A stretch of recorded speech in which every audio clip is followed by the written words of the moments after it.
What's up, my beautiful people? Welcome to Royalty Risen, Season 1, Episode 2. On this episode, I have my friend, my sister, who calls me her spiritual best friend, and she is definitely one of my best God-fearing friends for over 15 years. And we sat down to have a conversation about her book, Unconfined Faith, which is phenomenal, y'all. So powerful, emotional, encouraging, and so inspiring. We were just briefly summarizing chapters 1 through 7, but I just found something in her introduction that I wanted to share. It says, have you ever heard the stories of doctors telling an individual that they only have months to live, and the person doesn't become depressed but optimistic?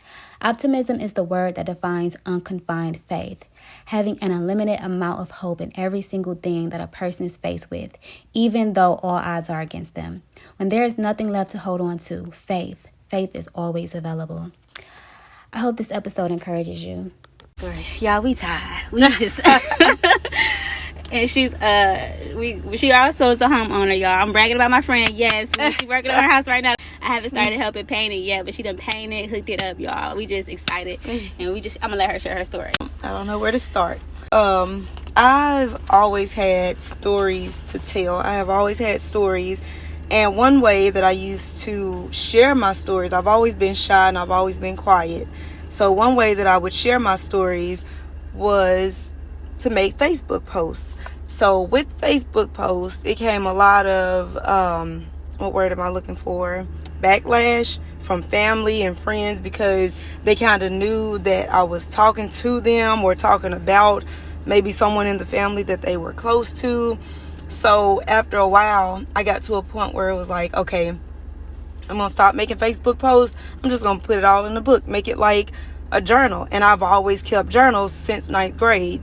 So when I started writing my book, I went back and of course I read old statuses I made, and I also read all of the journals that I still have to this day.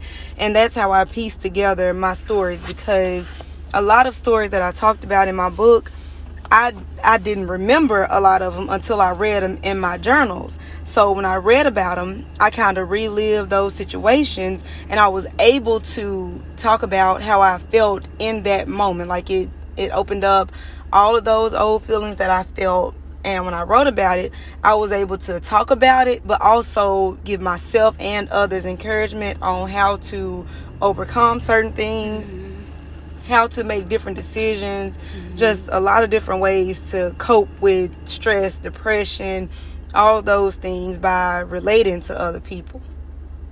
Yes, and y'all, we're going to start from chapter 1 of her book. For her, just a quick breakdown. We're not going to be too long.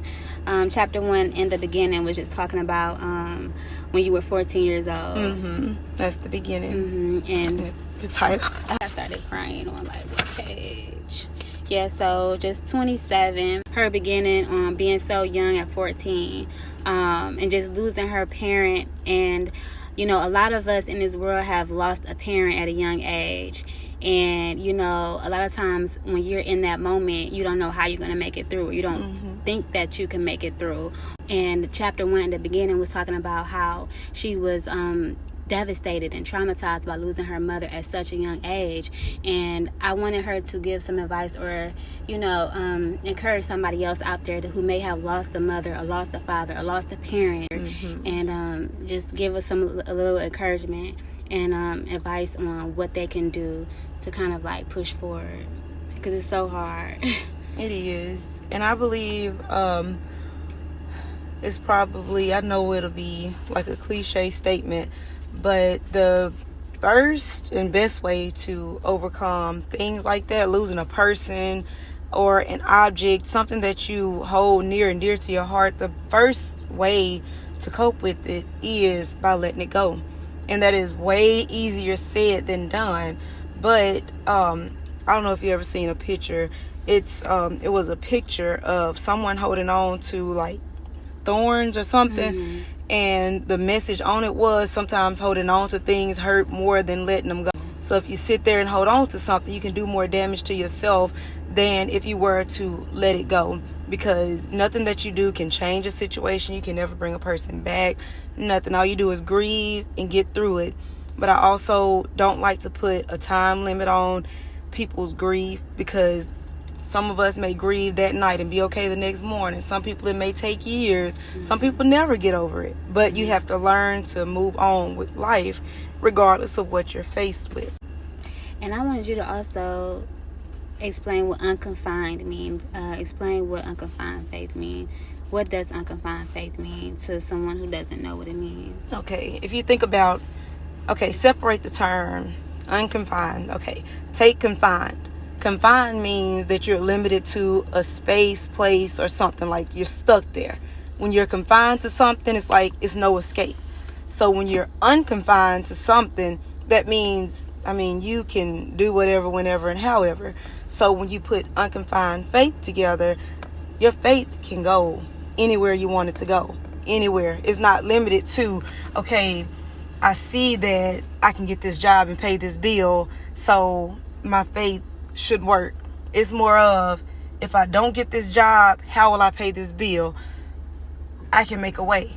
Like, faith, that's having faith in ways that are not just right there in front of you. And I guess a better example would be like, I get paid in 2 weeks, my light bill is due today. May not be able to pay it today, but I'll be able to pay it in 2 weeks when I get paid. Like something as simple as that. That's what unconfined faith is. But it's just having an unlimited amount of hope in any and all things. You can't limit yourself to one thing or, talk negatively to yourself. You got to stay positive in everything. Yes. And I know you was talking about, how you began to pray when you that's the first time you kind of like connected to the Most High, to the Creator, by praying throughout your teenage years. And you was talking about how you kind of like, got depressed, how you continued to like, you ended up drinking alcohol, you going to liquor to fulfill a void, to try to get over certain things. You talked about even like relationships with certain men. You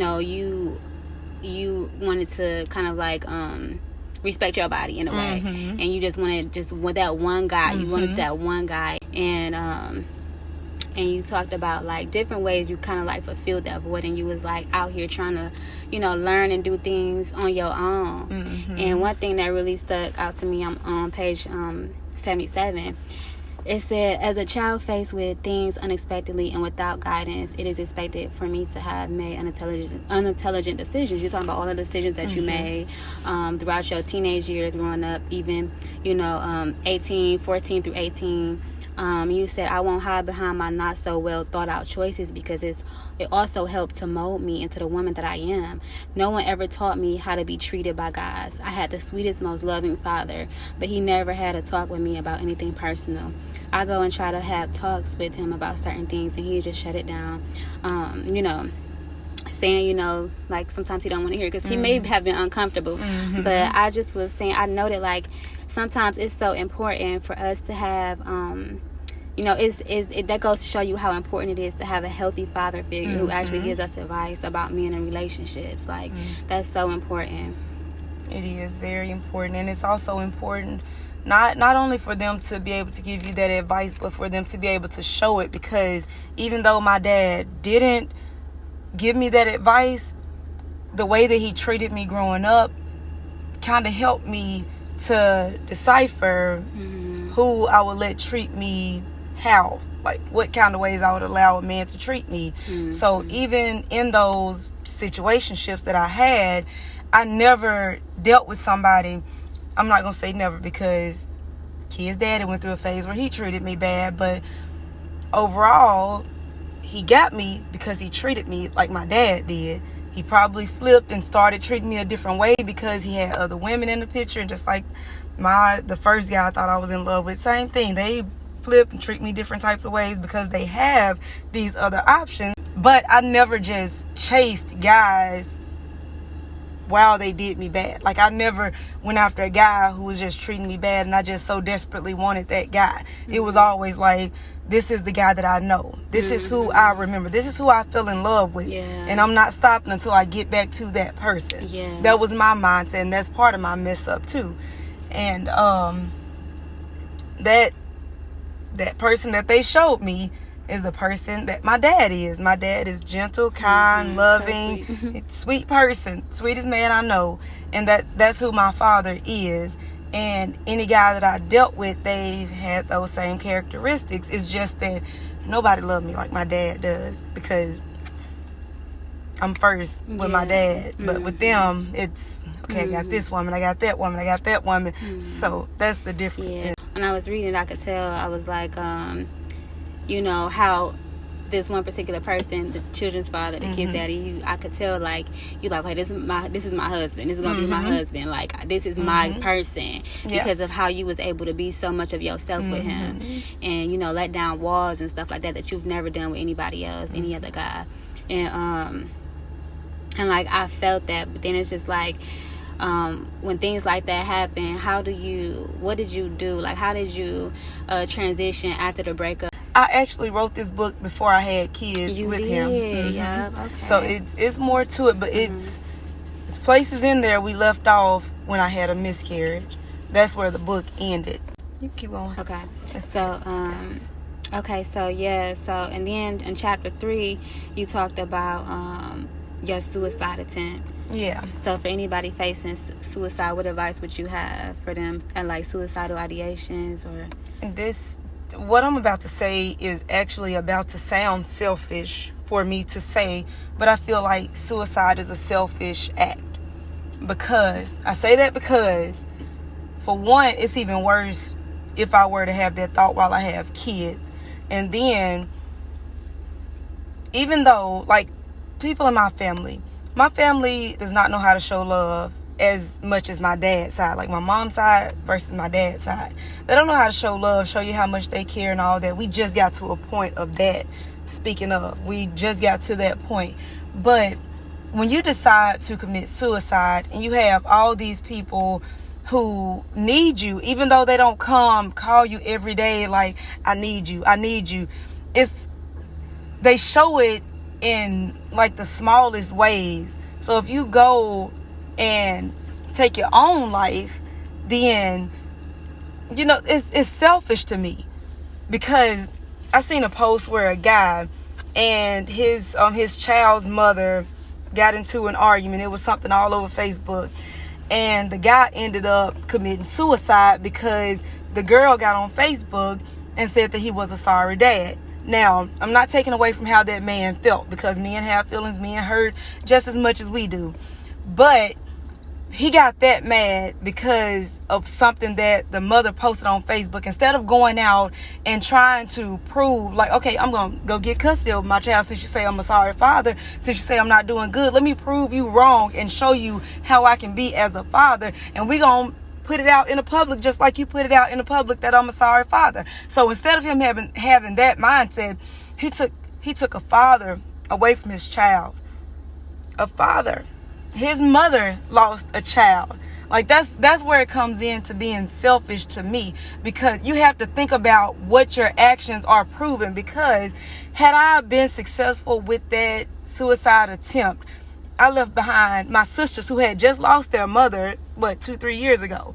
And I know Terrell, she's crazy about me, and she probably would have came right behind me.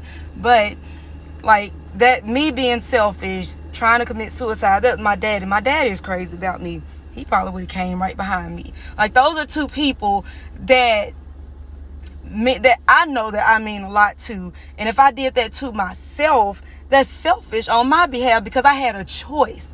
If you just pass away naturally or being in the wrong place at the wrong time, something like that, that's one thing. But to consciously do that act on your own, that's a selfish act to me. And then you can also flip it and think about how that person who committed suicide felt, because nobody can walk in your shoes and tell you how you feel. But I just don't ever think that suicide is the right answer, because things do get better, even if it take years. Because since I've been I was like 19, 20 when that happened. And since I've been in my 30s, I've been the happiest I've ever been in my life. Early 30s, baby, yes. Yeah.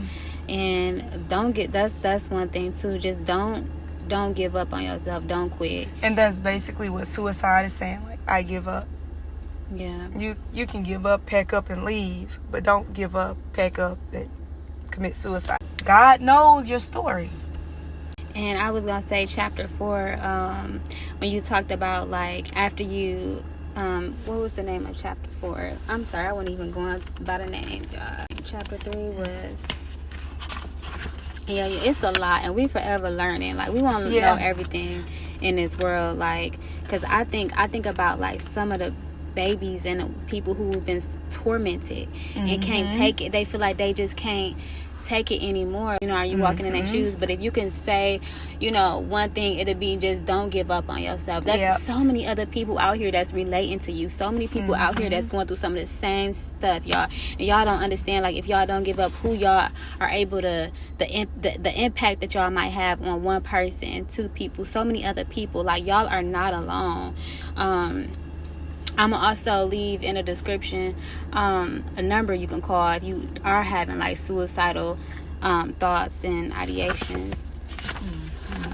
Because like I said, you are never alone, and it's going to get better, but sometimes it feels like it gets so worse before it gets better, but it's going to get better.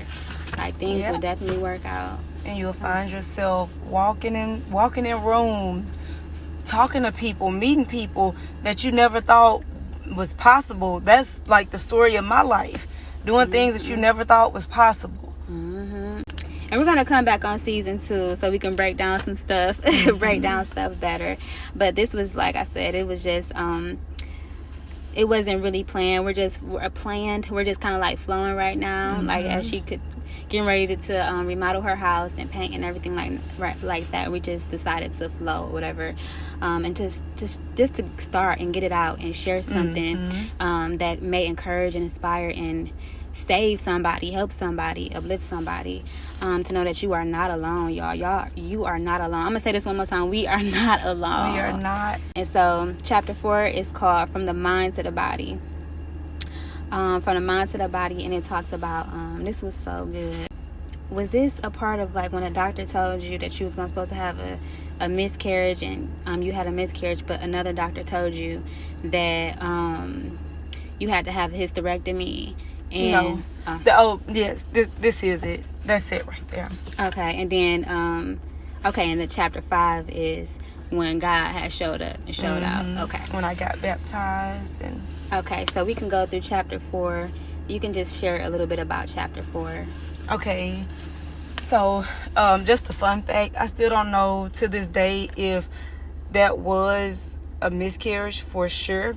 I still don't know for a fact because I never got a positive pregnancy test, and that's something that they also said. But everything was exactly like a miscarriage. Everything was.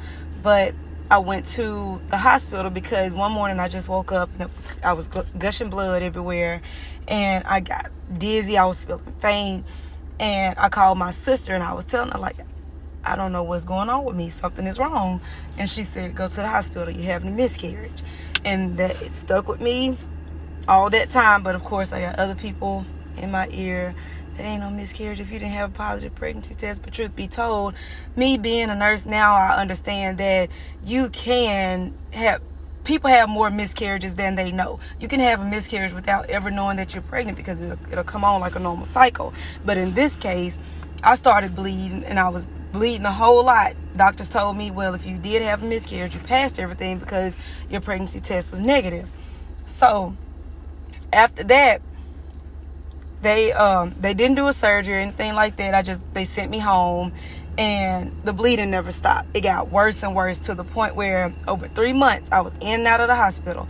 Over 3 months I ended up 10 total blood transfusions. It wasn't like 10 all at once. It was like I would go this day, my blood levels would be so low I had to get a pint of blood. Then it'll be 3 this time, then 2 this time, then 3 more this time. It was like just on and off for 3 months. And I had to get a total of 10 over that time. And after so many blood transfusions, they just said, okay, let's go in and do this D&C suction. And if I'm not mistaken, it's dilation and curtage or something like that, but it's the same procedure that they do in an abortion. They had to go in, they had to scrape out all the stuff out of my uterus, and they sent it off to a lab. When they did that, they said that it was abnormal, and that they found that tumor in my uterus. So with the tumor, they sent me to a cancer center in Little Rock. The cancer center, they cut me open, took the tumor out, all that stuff, said everything was fine. Later on, a few weeks later, they called me, sent me a letter too. I still got the letter. The letter is actually in my phone. But they sent me a letter saying that the tumor that they removed did in fact contain a focus of cancer, and if I didn't get it removed, then I was at risk for it spreading. I remember the doctor sitting at the edge of my bed, and she literally told me, and sweetest little look on her face, how can you be sweet in a situation like that? If you don't get a hysterectomy and the cancer comes back, you will die. Those were her exact words to me, and I'll never forget it.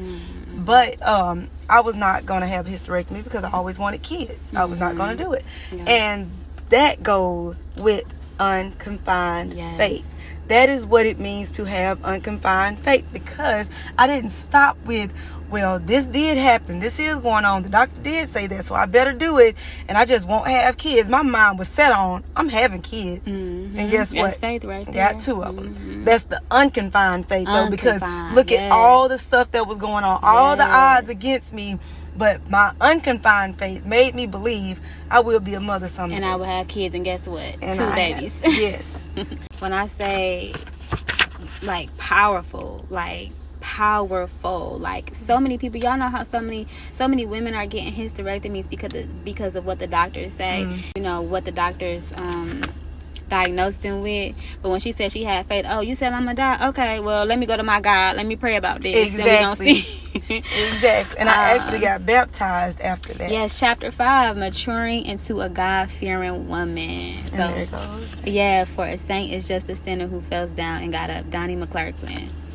So when we diving into chapter 5 right now, so if you could just give a brief summary of what chapter 5 was about.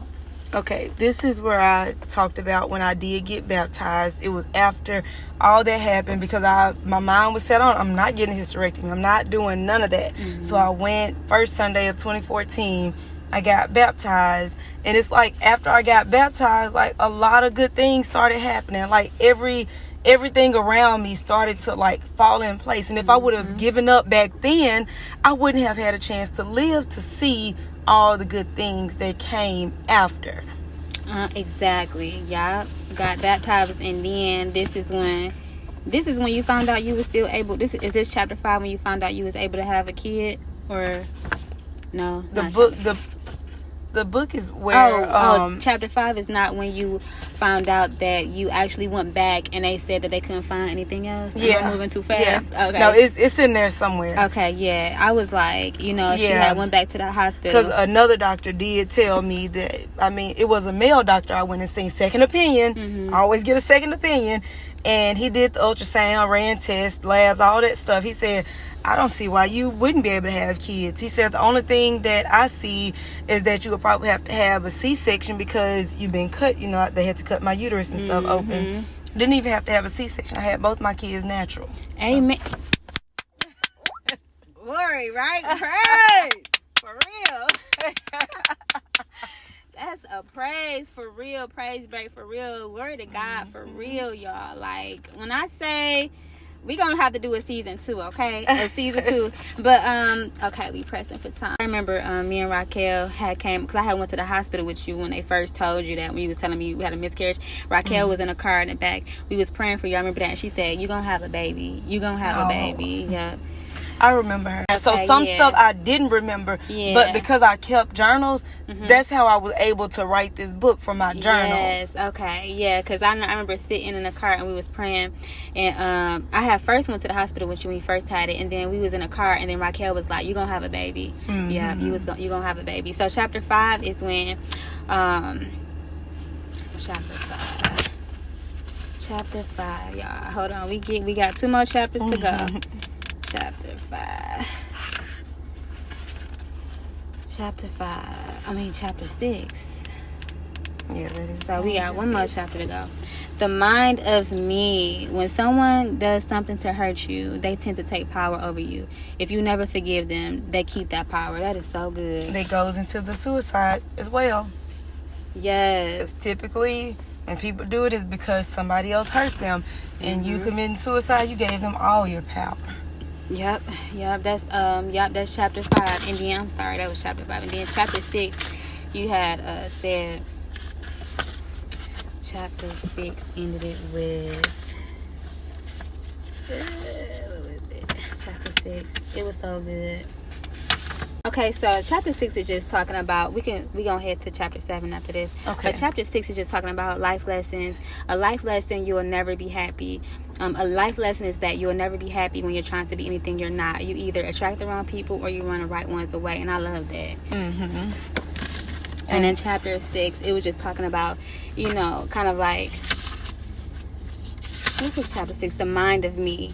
Just pretty much kind of like growing and like not trying to be liked anymore by like high school friends or men, but just be you. Yeah. So yeah, that was so good. You'll never be happy within yourself if you live with that mindset. Yeah. Like, oh, they like to smoke, I gotta smoke too. They like to drink, I gotta drink too. Do what's on your heart. If you're in a room full of everybody in there drunk and you're the only sober one, stand out. Yes. Be different. Yes. Okay, so chapter 7 is, y'all, we just rushing through this. We definitely got to do a season 2. We both I should have went live while we was talking about it. Yeah, that would have been good. Okay, let me see. Okay, so chapter 7, page 174. It says, too many times we get stuck about things that won't matter in the long run. Oh, I love that. Okay, too many times we get stuck crying about things that won't matter in the long run just because it hurts right now. We must realize how much power that we possess over our lives no matter what circumstances we're faced with. The power is within our minds. The worst thing I hear is when people say that God won't bless or what he won't do. No one knows what God is using us for. No one knows what they're destined for until they find it within themselves. I agree with that, and that's why sometimes I have to go back and read my book myself, because it motivates me in ways, like certain things that I forget about, it motivates me in those ways. But that is true. Thank y'all for tuning in, and thank you to my friend. Sometimes we have to take a look back at something we created as a reminder and also self-encouragement. Chapter 7, page 170 of her book was referring to Matthew 14, verses 26 to 32. She wrote, the Bible talks about how Peter saw a figure coming across the sea during a storm. As it got closer, they began to feel afraid. Then they heard, do not be afraid, it is I, Jesus. Peter replied, if it is you, Jesus, then allow me to walk across the water with you. Peter stepped out and began walking across the waters toward Jesus. Just as he began walking, the storm picked back up. Peter became afraid, which caused him to start sinking. He nervously called out for Jesus to save him. Jesus reached out his hand to pull him back up, then questioned Peter's faith. When I apply this to my life, I realized that my urge to express the use of unconfined faith is solely dependent on this scenario. When there are distractions around us, it will be hard to keep our focus on God, so we sink right into depression.